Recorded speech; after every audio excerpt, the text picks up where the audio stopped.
Très chers amis, Shabbat Shalom. Cette semaine, nous lisons la paracha de Vayigash.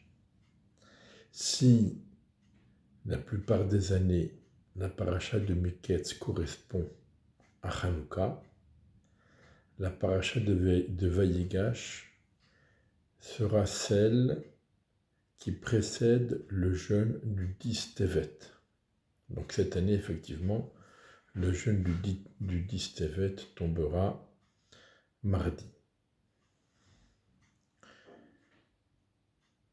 Chaque événement de la semaine a une origine dans la paracha que nous avons lue le Shabbat qui précède. Et dans notre paracha également, nous avons une allusion à la destruction du temple, puisque c'est marqué que Yosef a pleuré al-Tzavre Binyamin, sur les coups de Binyamin. Pourquoi les coups? Rashi nous dit que le coup, c'est une allusion au Beth Amikdash. De même que le coup, chez l'homme comme chez l'animal, sert à relier le corps de la tête, de même le Beth Amikdash sert à relier le monde d'en bas au monde céleste. Et donc, Yosef a pleuré sur les coups de Binyamin parce qu'il a vu que les deux Beth Amikdash, les deux temples qui seraient construits sur le territoire de Binyamin, seraient détruits. Le Khatam Sofer explique que le jeûne du 10 Tevet n'est pas comme les autres jeûnes. Le jeûne du 17 Tammuz, par exemple, ou le jeûne de Tisha B'Av, ou le jeûne de Gedalia, viennent en souvenir des événements qui ont eu lieu en ces jours. Par contre, le jeûne du 10 Tevet ne vient pas seulement mémorer ce qui s'est passé ce jour-là, c'est-à-dire le début du siège de Yerushalayim. Mais en ce jour du 10 Tevet, nous sommes jugés sur l'éventualité de la reconstruction du Beth Amikdash cette année. Et donc le jour du 10 Tevet, nous devons prier pour la reconstruction du Beth Amikdash. Et nous devons montrer notre désir, exprimer, ressentir le désir pour le Beth Amikdash, avec toutes les obligations que ça présente et que nous pouvons d'ores et déjà expérimenter et nous y habituer au sein de nos synagogues. Et c'est pourquoi il dit l'Abou d'Aram que si jamais le jeûne du 10 Tevet tombait Shabbat, il ne serait pas repoussé, il serait maintenu le Shabbat. Parce que ce n'est pas un jour de commémoration, mais c'est un jour de jugement, un jour de prière sur l'opportunité de la reconstruction du Beth Amikdash cette année. Et quand il s'agit d'un jour de prière, alors même le Shabbat.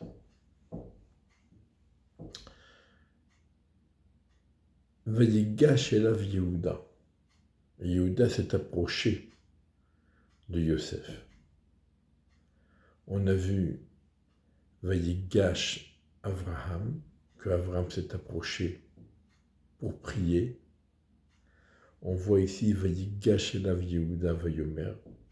On voit que Yehuda s'est approché de Yosef. Et on voit avec Eliyahu Hanavi, Vayigash, il s'est approché pour prier.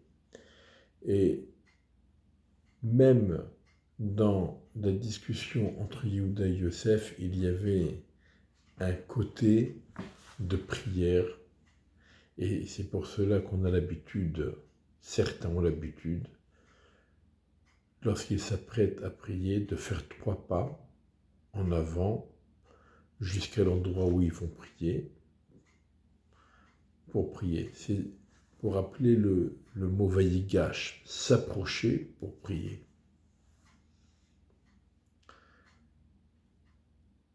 Donc ici, il y a la rencontre entre Yehuda et Yosef. Yehuda et Yosef avaient un point commun. Ils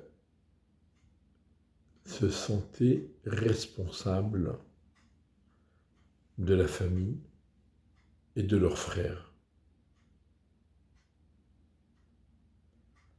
Et Yehuda vient en tant que responsable. J'ai pris sur moi la responsabilité de ramener Yosef, de ramener Binyamin, je ramènerai Binyamin. Et j'aimerais que tous mes frères puissent retourner chez eux. Je serai l'esclave à la place de Binyamin. Donc Yehuda prend ses responsabilités. Yosef aussi prend ses responsabilités. Lorsqu'il a eu ses rêves prémonitoires, il a compris que son devoir était de garantir la subsistance à sa famille. C'est ce que représentent les gerbes de blé. Et donc, il va assumer cette responsabilité. Malgré les circonstances, Yosef aurait pu décider de se venger de ses frères. En tous les cas, de ne pas les aider. Non.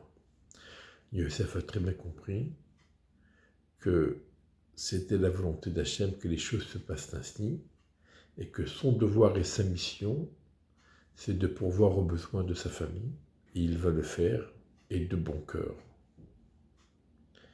Seulement voilà, Yehuda et Yosef ne sont pas du même avis. Yosef va mettre l'accent sur la sauvegarde matérielle, la subsistance, tout en faisant attention à préserver le spirituel. Alors que Yehuda va mettre l'accent, va focaliser sur le spirituel, tout en maintenant le côté matériel.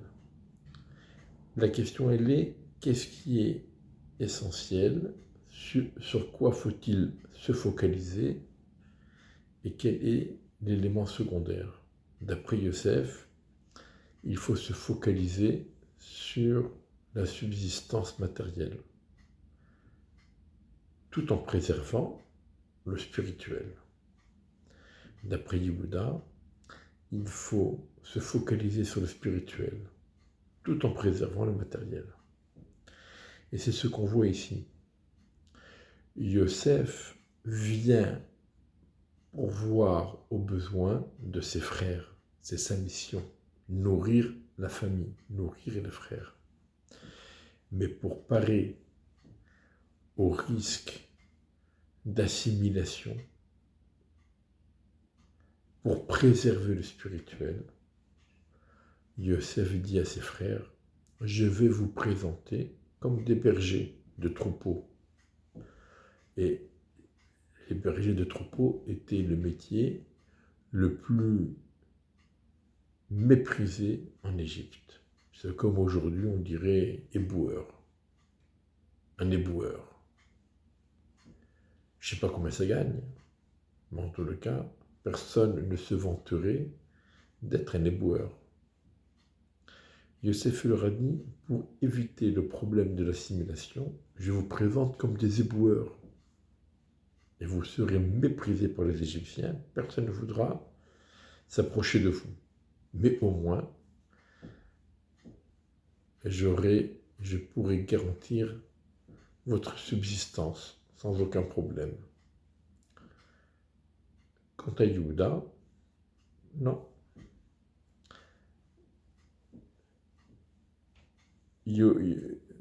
Yaakov envoie Yehuda en éclaireur à Goshen. Pourquoi faire? Pour ouvrir une maison d'études de la Torah. Il faut se focaliser sur l'étude de la Torah, tout en maintenant en préservant le côté matériel. Mais on se focalise sur le spirituel. Lequel des deux a raison? Apparemment, puisqu'Akadosh Baruch Hu, il a envoyé Yosef, et Yosef a eu ses rêves prémonitoires, donc apparemment Yosef a raison. Il faut se préoccuper du matériel tout en préservant le spirituel. Ça ne veut pas dire qu'il ne faut pas étudier la Torah et qu'il ne faut pas s'élever spirituellement. Mais lorsque nous vivons dans des circonstances particulières, comme la famine, comme les dangers qui peuvent arriver, chas v'shalom, dans ce cas, Yosef dit, il faut momentanément, pendant les périodes difficiles, garantir le matériel tout en préservant le spirituel. Et quant à Yehuda, même dans les moments difficiles, il faut se préoccuper, focaliser sur le spirituel, tout en cherchant de quoi survivre. Avant que la Torah ne soit donnée, Yosef a raison, apparemment.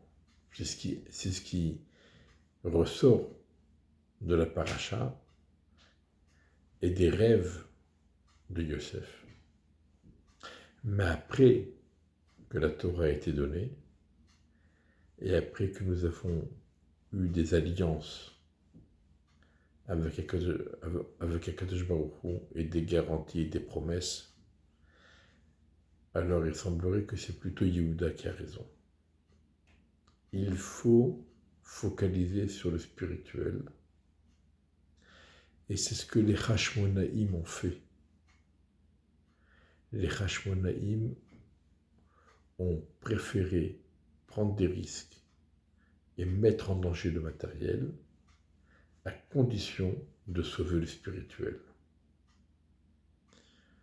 Et c'est ce qui avait été également, à l'époque de Purim, c'est ce qui avait été reproché au Béni Israël, qui avait donné une priorité au matériel devant le spirituel.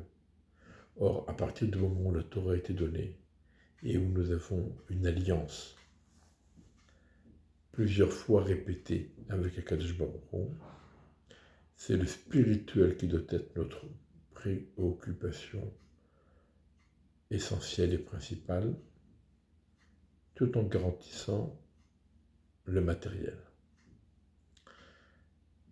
Dans l'Haftara, ça sera la conclusion de l'Haftara, puisqu'au départ nous avons le bois, la branche, sur laquelle est inscrit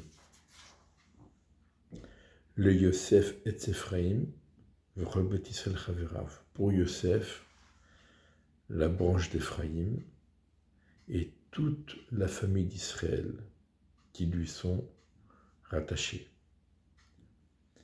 Et sur l'autre branche, c'est écrit Yehuda, et pour tous les bénis Israël qui lui sont attachés. Mais il faut rapprocher ces deux branches. Et les deux branches vont s'unir. Mais en fin de compte,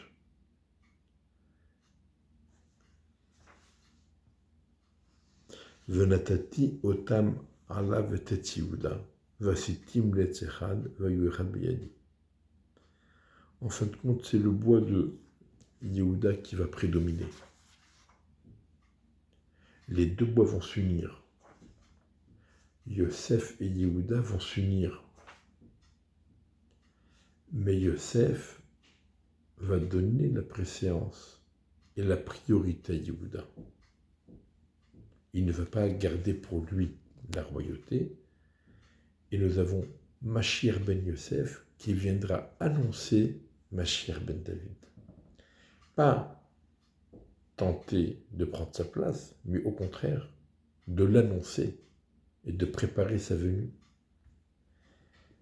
Parce que Yosef également est d'accord sur le principe qu'après Matan Torah, on doit mettre l'accent sur la spiritualité, sur l'étude de la Torah, l'accomplissement des mitzvot, la prière, en un mot, servir Hachem.